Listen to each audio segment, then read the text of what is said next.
In our last segment, we talked about getting yourself a restaurant gig. Now we're talking about how to keep a restaurant gig. Getting a gig is one thing. It's like getting a girlfriend or boyfriend, but keeping them is another thing. So how do you do that? Well, it's almost like a romance. General managers and managers in restaurants come and change, service change quite a bit. But I've been in restaurants, I've gone through one restaurant through 8 general managers at one restaurant alone, because they chain them, they bring them in, they train them, and they move them on and something like that. So I was pretty much consistent at that restaurant for 5 years. It's a long time at one restaurant. Saw thousands of people at that restaurant over the years. Some people became very good friends.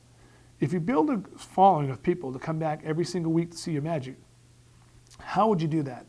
Well, first of all, be friendly, be outgoing, be engaging. Remember the names. If you're not good with names, first of all, don't say you're not good with names, because that'll imply negatives in your mind, subconscious mind, and you honestly won't become good with names. But some of the best books out there by Harry Lorraine, one of the best magicians out there. He also has fantastic books on memories. Kevin Trudeau has some great books on memory stuff. So one of the things you want to do is learn people's names. When they come in, remember what they wear, what they ate, where they sat. It makes you more personal to them, and they like that. They'll bring their friends back later on. Also, maybe once in a while teach a little magic to them. If they have some kids, you want to show them a little trick they can take home with them, okay? Something simple that they can use, and they'll talk about it later on. Because the kids are having a good time, obviously the parents are going to have a good time. If it's a couple, do something special for them. Oh, remember last time you were in, you guys had this. Here's something special for you. So if you come with sponge balls one day, next week you can show up with another effect. They'll have something even more powerful for these folks to see. So you want to make sure people come back and see you. You have your standard repertoire of magic you do, but something new each and every week. So that when we come back, they can say, well, I saw that before. No, I have something new for you to see. Let me show you this right here. So for the new guest, stay with your standard magic. For your old guest, give them something new and cutting edge that you just came up with, okay? That doesn't mean just break out of the box at night. Practice it, know it before you try it, but it also develops your repertoire. Now, I did a party one time in Newport Beach, California, on a corporate party for a major company on a boat, a big yacht out there, a huge yacht. Matter of fact, it was John Wayne's old yacht. It used to be a Navy minesweeper. And I was on the yacht for over 4 hours and never repeated one magic effect. Here I am stuck on this boat. I can't really get away. I've got the same audience over and over again asking me to see different things. So I didn't do thousands of tricks. I just never repeated the trick. So you want to make sure that you have the ability to do that also. Build your repertoire, know your audience. Also, key thing is befriend the staff. Help them make money and save them effort and time at the restaurant. If you're working in a restaurant and it's busy, you want to make sure that you help out quite a bit. If someone's sitting there and you help buffer the wait, or you go up and talk to people in the waiting line so that the hostess doesn't have a big hectic thing going on, and you help her out quite a bit, fine. If you tell your server, hey, do you have a table that's really kind of mean, or they're not really getting the best service right now, or maybe the food's running late, I'll go over and take care of that for you. Also, that comes to another aspect. Tipping. Servers see you as another person that's jumping into the tipping pool.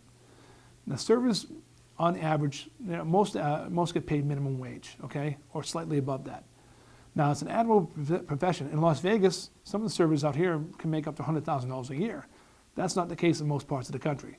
However, if a person is working for that, their other income comes from tips. You want to make sure that you're not perceived as someone who's taking that tip from them. Your tip is, if you're working for tips or making tips or getting a tip, it's separate from theirs. So let's assume you go to a table, you approach the table, you do your best set. People love you. They hand you $5, okay, $10, whatever it case may be, $5. Now, what I would do is I'd look at that and tell the server, hey, listen, do me a favor, do you have change for $5? Hand them $1 or $2, okay?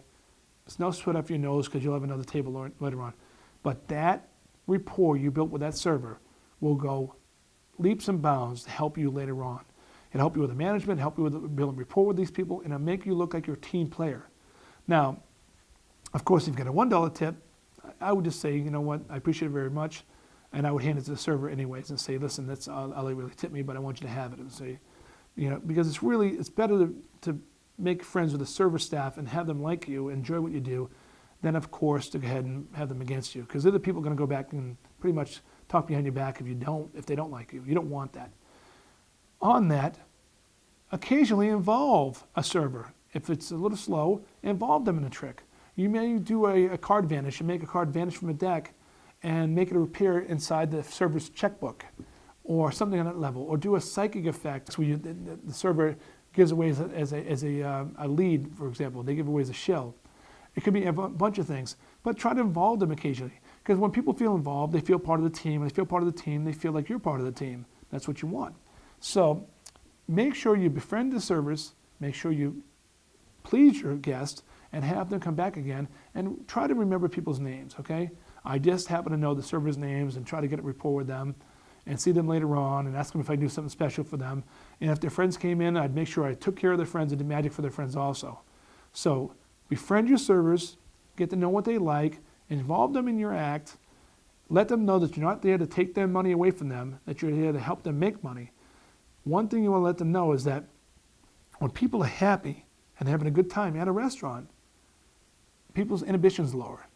And when people's inhibition is lower, they're more apt to tip. That means the server makes more money.